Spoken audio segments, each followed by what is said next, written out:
A warm good evening, one and all. So, welcome back to our class and as well as our channel. So, today in this session, we are going to discuss about chemistry of 10th class, that is about the structure of atom. Okay, so structure of atom lo manaki electron యొక్క arrangement and అలాగే electron యొక్క అప్రోచ్మెంట్ so మనకి ఎలా ఉంటుంది, so అది ఒక orbital నుంచి ఇంకో ఆర్బిటల్లోకి ఎలా వెళ్తుంది, and how do they approach the different orbitals and what is there increasing order. So ఇవన్నీ కూడా in this class we are going to discuss about that one. Okay, so this is a concept that is related to the 10th class chemistry, that is about structure of atom. So in that one we are going to concentrate mainly on today in this session about Aufbau principle. Okay, it's very important examination point of view adutadandi. So explain the significance of Aufbau principle. అసలు Aufbau principle అసలు ఏంటి, అది దేని గురించి చెప్తుంది, so అసలు ఆఫ్బౌ principal యొక్క significance ఏంటి, so we need to discuss about this one. So first of all let me give you a brief introduction. ఆఫ్బౌ is one of the important scientist. Okay, and according to this principle ఈ ఆఫ్బౌ ఏం చెప్పారంటే, ఒక electron అన్నది ఒక ఆటంలోకి ఏ విధంగా align అవుతుంది, అంటే ఒక ఆటంలోకి ఎలక్ట్రాన్ ఏ విధంగా అరేంజ్ అవుతుంది, అసలు ఎలా ఆర్బిటల్స్ దాటుకుంటూ వస్తుంది. Okay, how do they arrange inside the atom. Okay, electrons ఏ విధంగా ఆటమ్ లోపల అరేంజ్ అయి ఉంటాయి, అసలు ఎలా అప్రోచ్ అవుతాయి అన్నది మనకి ఆఫ్బౌ అనే శాస్త్రవేత్త మనకి చెప్పడం జరిగింది. So that is the principle that is related to the arrangement of the electrons inside the atom that was given by Aufbau. అసలు ఇంతకంటే ముందు first of all we need to know some important basics before going to start about the Aufbau principle. అసలు మనకి orbitals అసలు concept మనకు తెలియాల్సిందంటే orbitals అండి. So generally we will be having mainly 5 types of orbitals. Okay, so yes, P, d, f and g. So వీటిని మనం orbitals అంటామండి. S orbital, p orbital, d orbital, f orbital and g orbital. Okay, first of all we need to know orbitals. So there are basically we'll be having mainly 5 types of orbitals: s orbital, p orbital, d orbital, f orbital and g orbital. అసలు ఒక్కొక్క orbital లో మనకి ఎన్ని electrons పడతాయని మనం తెలుసుకోవాల్సి ఉంటుంది. Okay, so for example if you take s orbital లో maximum s orbital will be having only 2 electrons. Got it or not? So మనకి 2 ఎలక్ట్రాన్స్ మాత్రమే s ఆర్బిటల్లో అకామిడేట్ అవుతాయి. సో 2కి మించి ఇంక ఉండవు. సో ఒకవేళ 2 దాటేస్తే definitely the next electron will enter into the p orbital. Got it or not? So s ఆర్బిటల్లో మ్యాక్సిమం మనకి ఎన్ని ఉంటాయండి ఎలక్ట్రాన్స్? 2 ఎలక్ట్రాన్స్ మాత్రమే అకామిడేట్ చేయగలదు. ఏంటి? s orbital can accommodate maximum 2 electrons and the shape of the s orbital is spherical. మనకి examination లో అడుగుతాడండి, what is the shape of s orbital. Shape of s orbital యొక్క షేప్ ఏంటంటే spherical. Spherical is the shape of s orbital and maximum number of electrons that can accommodate in s orbital is 2. Okay, next one p orbital.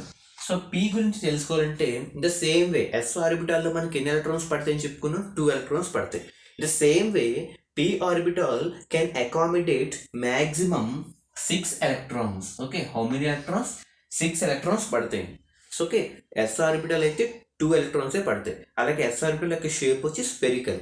In the same way p orbital తీసుకుంటే maximum number of electrons that can be accommodated in p orbital is 6 electrons. And what is the shape of the p orbital? p orbital యొక్క shape వచ్చి మనకి dumbbell shape అండి. So మనం weight lifting చేస్తుంటాం కదా జిమ్లో, ఉన్నా కదా. So dumbbell is the shape of the p orbital and maximum electrons that can be accommodated in p orbital is 6.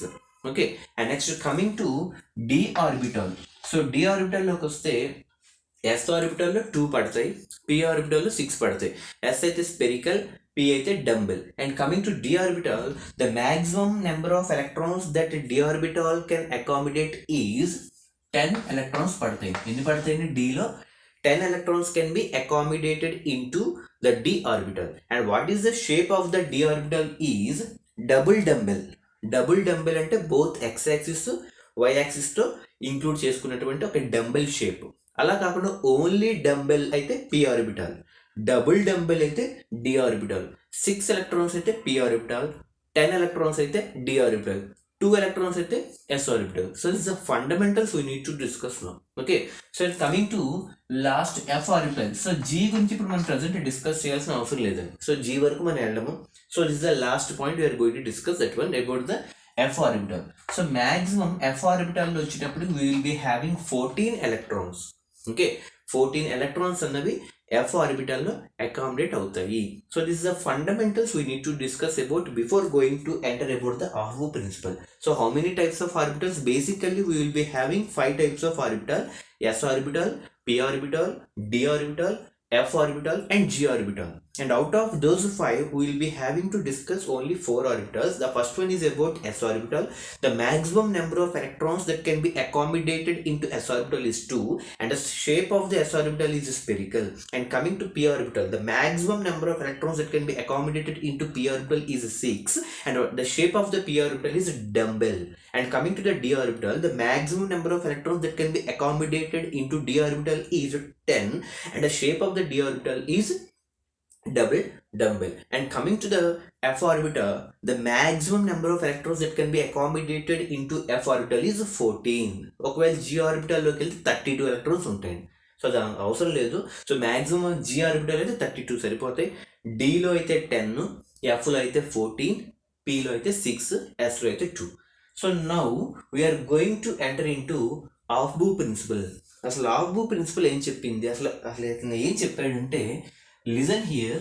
Okay, ఇప్పుడు ఆర్బిటాల్ అంటే ఐడియా వచ్చింది కదండి. Either it may enter into s, either it may into p. అంటే ఒక electron అన్నది ఇప్పుడు మీకు అర్థం చూడండి, ఎలక్ట్రాన్ ఎంటర్స్ ద ఆర్బిటాల్. అంటే ఒక ఎలక్ట్రాన్ అన్నది ఆర్బిటాల్లోకి ఎంటర్ అవుతుంది. ఓకే, ఎలాగా? ఎస్లో కానీ, పిలో కానీ, డిలో కానీ, ఎఫ్లో కానీ. అంటే ఒక ఈ ఆర్బిటాల్లోకి ఎలక్ట్రాన్ ఎంటర్ అవుతుంది. అవ్వాలంటే కండిషన్ ఏంటో చెప్పాడు. ఏం చెప్తున్నాడు? Electron enters the orbital. ఎలా ఉండాలంటే orbital having the least energy first ఏ ఆర్బిటాల్కి అయితే, అంటే ఇక్కడ ఎస్ అవ్వచ్చు, పి అవ్వచ్చు, డి అవ్వచ్చు, ఎఫ్ అవ్వచ్చు, ఈ 4 ఏదో ఒక ఆర్బిటల్లోకి ఎలక్ట్రాన్ ఎంటర్ అవుతుంది. అవునా కదా?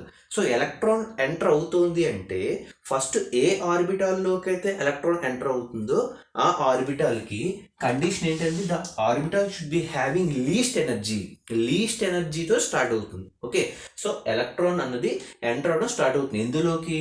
ఆర్బిటాల్కి. ఆ ఆర్బిటాల్కి ఎనర్జీ వాల్యూ ఎలా ఉండాలి? లీస్ట్గా ఉండాలి. Okay, having the least energy first least energy ఉన్నటువంటి ఆర్బిటల్లోకి ఎంటర్ అవుతుంది. తర్వాత ఏం చేస్తుంది? And then enters. ఓకే, ఇక్కడ 2 times రాశానండి. Okay, and then enters in the form of increasing energies. So first లీస్ట్తో స్టార్ట్ అవుతుంది, తర్వాత సెకండ్ లిస్ట్కి వస్తుంది, తర్వాత థర్డ్ లిస్ట్, అలా ఫోర్త్ లిస్ట్. అంటే ఒక ఇంక్రీజింగ్ ఆర్డర్లో వెళ్తుంది. అన్నిటికంటే ఫస్ట్ లీస్ట్ ఎనర్జీ దేనికి ఉందో ఆ ఆర్బిటాల్ సెలెక్ట్ చేసుకుంటుంది. ఆ ఆర్బిటాల్ అయిపోయిన తర్వాత కొంచెం ఎనర్జీ ఉన్నటువంటి ఆర్బిటాల్లోకి ఎంటర్ అవుతుంది. ఆ తర్వాత అలా ఆర్డర్ని పెంచుకుంటూ వెళ్తుంది. బట్ ఏ ఆర్బిటాల్లోకి అయితే ఫస్ట్ ఎంటర్ అవుతుందో that orbital should be having only the least energy. That is the main condition. Electron అన్నది ఆర్బిటాల్లోకి ఎంటర్ అవ్వాలంటే what is the required condition means the orbital in which the electron is going to enter, that orbital should be having the least energy first, and after occupying that orbital it starts increasing in the form of increasing energies. That is the principle which was given by Aufbau. అయితే అది మనకి ఎలా తెలుస్తుంది? This is the standard format. Okay, according to Aufbau, this is the electron అన్నది approach అవుతుందని చెప్పుకున్నాం కదా. ఒక ఎలక్ట్రాన్ అన్నది ఇప్పుడు దీని ప్రకారం చూసుకోండి, ఎలక్ట్రాన్ ఎంటర్స్ ద ఆర్బిటాల్కి ఎలా ఉండాలని చెప్తాం? The orbital should be having least energy అని చెప్తాం. అంటే ఫస్ట్ ఎక్కడ ఎంటర్ అవుతుంది? 1sలోకి ఎంటర్ అవుతుంది. 1s తర్వాత 2s, తర్వాత 2p, తర్వాత 3s, 3p, 4s, 3d and 4p. So మనకి ఈ వేలో ఒక ఎలక్ట్రాన్ అనేది ఎంటర్ అవుతూ జరుగుతుంది. అంటే ఫస్ట్ ఇప్పుడు ఎలక్ట్రాన్ అన్నది 1sలోకి ఎంటర్ అయిందంటే that 1s is the first orbital, that 1s is having least energy. ఆ తర్వాత మళ్ళీ ఏమవుతుంది? The form of increasing. So 1s తర్వాత ఎక్కడికి వెళ్తుంది? 2s తర్వాత 2p. అంటే 1s, 2s, 2p, తర్వాత 3s, తర్వాత 3p, తర్వాత 4s, తర్వాత 3d, తర్వాత 4p. So you can say that according to the least energy, first ఏ ఆర్బిటాల్కి అయితే లీస్ట్ ఎనర్జీ ఉందో దానిలోకి ఫస్ట్ ఎంటర్ అవుతుంది, and then it enters in the form of increasing. So దీని తర్వాత ఇందులోకి, అంటే ఇప్పుడు compare to 2s, 1s is having least energy, and compare to 2p, 2s is having least energy. Compare to 3s, 2p is having least energy. అంటే first least ఎనర్జీతో ఉన్నటువంటి occupy చేస్తూ అలా ఇంక్రీజింగ్ ఆర్డర్లో వెళ్తుంది అనమాట. That is the main condition. It was given by Aufbau principle. What it అన్నట్టు. So structure అయితే ఇదే format: 1s, 2s, 2p, 3s, 3p, 4s, 3d and 4p. So ఇప్పుడు మీకు ఈ ఫార్మాట్ కనుక గుర్తుంటే we can write electronic configuration for any element. Okay, so ఇది అదే చూడండి. And the electronic configuration also can be written in this format only. According to the Aufbau principle only we're giving the electronic configuration. ఒక ఎలిమెంట్కి electronic configuration రాయాలంటే by using this Aufbau principle ఉన్న path ఏంటంటే 1s, 2s, 2p, 3s, 3p, 4s, 3d and 4p. So ఈ పాత్లోనే మనం ఏ ఎలిమెంట్కైనా సరే electronic configuration అని రాయాలి. ఎందుకు ఈ పాత్లోనే రాయాలి అంటే చెప్పుకున్నాం, ఒక ఏ ఆర్బిటాల్లోకి అయితే ఫస్ట్ ఎంటర్ అవుతుందో that orbital should be having least energy. అంటే ఇది మనం మార్చకూడదండి. It was the rule or it was the path which was given by Aufbau. Aufbau చెప్పినటువంటి పాత్ ఇది. ఈ పాత్లో వెళ్తేనే the electronic configuration can be obtained for any element. What it or so this is the basic Aufbau principle. So 1s, 2s, 2p, 3s, 3p, తర్వాత 4s, 3d and 4p. So మనకి ఈ ఫార్మాట్లోనే మీకు ఏ element అడిగినా కూడా మనకి electronic configuration ఇలాగే రాయాలి. And one more condition, s orbital రాసినప్పుడు మ్యాక్సిమం ఎస్ ఆర్బిటల్ ఎన్ని ఎలక్ట్రాన్స్ పడతాయి? 2 ఎలక్ట్రాన్స్ పడతాయి. ఇక్కడ 2 నిండిపోయిన తర్వాత ఖచ్చితంగా పి ఆర్బిటల్లోకి వెళ్తుంది. పి ఆర్బిటల్లో ఎన్ని పడతాయి? మ్యాక్సిమం 6 పడతాయి. సో పి నిండిపోయిన తర్వాత మళ్ళీ ఎస్లోకి వస్తాయి. మళ్ళీ ఎస్లో మ్యాక్సిమం ఎన్ని పడతాయి? 2 పడతాయి. అంటే ఇప్పుడు ఇక్కడ 2, ఇక్కడ 2, ఇక్కడ 2, ఇక్కడ 6 ఇవన్నీ అయిపోయిన తర్వాత మళ్ళీ 3p, మళ్ళీ పిలో ఎన్ని పడతాయి? 6 పడతాయి. సో ఇక్కడ వరకు మీరు అబ్జర్వ్ చేస్తే మీకు 3d వరకు అసలు డి ఆర్బిటల్ ఇన్వాల్వ్ అవ్వలే. ఇక్కడ డి ఆర్బిటల్లో మనకి ఎన్ని పడతాయి? 10 పడతాయి. అంటే ఇప్పుడు మీరు దీన్ని బట్టి ఎలక్ట్రానిక్ కాన్ఫిగరేషన్ అనేది మనం ఏ ఎలిమెంట్ కదా రాయడానికి ఫేవర్గా ఉంటుంది. What it or not. So according to Aufbau principle, once again I am saying in brief, Aufbau states that electron enter into the orbital which is having the least energy first, and according to the increasing order of the energies the electron will occupy the orbital. And according to the path which was given by Aufbau is 1s, 2s, 2p, 3s, 3p and 4s, 3d and 4p. So we have to follow the same path for any element to mention the electronic configuration. Got it or not? So before going to know that one, we need to discuss about the orbitals. S orbital అయితే 2 electrons with a spherical shape, p orbital అయితే 6 electrons with dumbbell shape, d orbital అయితే 10 electrons with double dumbbell shape, and f orbital is having 14 electrons. So this is a basic fundamental. In the next class we shall concentrate on the Hund's rule. Got it or not? Okay, until then have a nice day.